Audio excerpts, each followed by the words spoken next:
Prime Minister, my name is Greg Del Picchio. I'm one of the lawyers representing two organizations, the Criminal Lawyers Association and the Canadian Council of Criminal Defence Lawyers. By way of overview, I'm going to ask you about a summary of the inputs and considerations that were available to you, summary of police powers, and then I'm going to ask you, I'll throw my final pitch. With respect to the factors that were taken into account, and this might not be a complete list, but will you agree that it was a situation that was dynamic? Yes. It was a protest or occupation that was happening at more than one location and in different provinces? Yes. You had to take into account the scope of police powers as exist within the criminal code? Yes. You had to take into account the adequacy of those police powers having regard to the circumstances that presented themselves? Yes.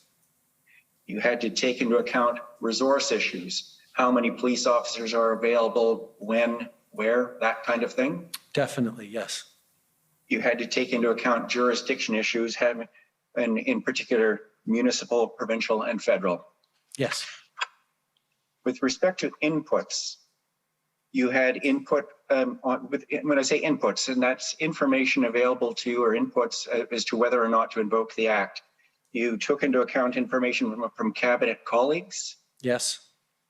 From opposition members? Yes. From unelected officials and staff?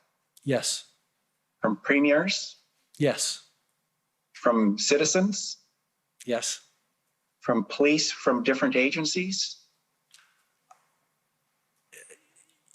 Yes, not me directly, but yes, as a cabinet, we did, yes. You spoke to at least one U.S. official, President Biden, with respect to these issues? Yes. And you took into account information from your legal advisors? Yes. If you were to estimate from the time that you first heard about the convoy and the occupation until the time that you invoked the emergency powers, how much time would you estimate that you spent on this issue?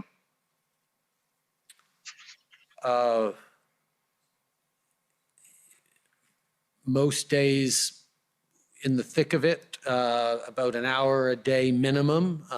Some days, most of the day. Certainly towards the end, my days were filled with that, and with yes, other things that was the business of government, but it was quite a bit. You understood and understand today that the use of the Emergencies Act is a matter of last resort? Yes. With respect to police powers, you understand that the police have available to them, and again, I'll just do a catalog of those powers, negotiation with respect to people? Yes. Surveillance? Yes. They can conduct undercover police operations? Yes. And again, whether or not these are available in this particular circumstance is a different question, but just in terms of a general catalog of police powers, police have available to them to apply for wiretaps? Yes. And to apply for search warrants or production orders? Yes. They can arrest and charge people with criminal offenses? Yes. And if people are arrested and charged, bail conditions can be placed upon them, such as that people not go to certain locations. But that's not a police power. Good comment. Thank you. I accept that distinction. Were you ever presented, there's been discussion about what information you have had with respect to an operational plan. Were you ever presented with a concrete and detailed plan showing how traditional police powers, such as those in the list that we just went through, would have worked having regard to all of the circumstances? No, and it wouldn't have been my role as Prime Minister to go through such a plan either. Finally, and I'm going to just give you a bit of overview to my final question. You understand that public confidence in the exercise of extraordinary powers is important to the maintenance of rule of law in Canada? Yes. And you understand that the law properly recognizes that privileges, such as solicitor-client privilege, is essential to the proper administration of justice? I can't speak to the law of property. I'm not a lawyer. Okay. You will understand that there's a tension between a privilege claim and transparency, in the sense that privilege claims interfere with transparency. Again, I'm not entirely sure what you mean by a privilege claim. A privilege claim such as, if information is protected by solicitor-client privilege, then it will not be made available to the public. It won't be made available to people beyond you and your legal advisors. Yes. You understand that the reliance upon the emergency powers has caused a significant division of opinion within Canada? Yes. And here's the final question. Okay, that's what I'm trying to get at, because you're over your time. Actually, just on that last question, a significant division of perspectives.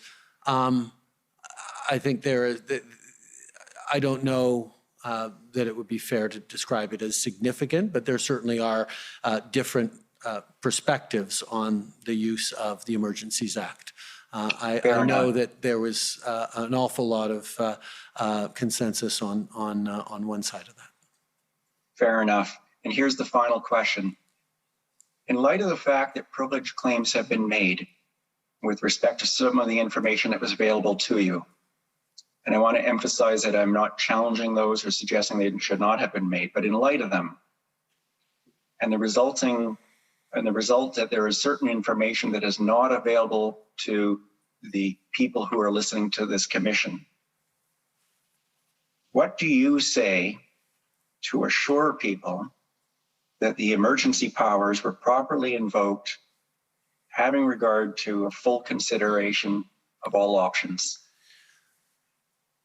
We waived cabinet privilege on the inputs we received so that the public and the commission could see what we saw as a government while this was unfolding, and to demonstrate that, to go to the opening paragraph of the Emergencies Act, or one of the early paragraphs, that the governor of a public order emergency, that the governor in council had reasonable grounds to declare a public order emergency.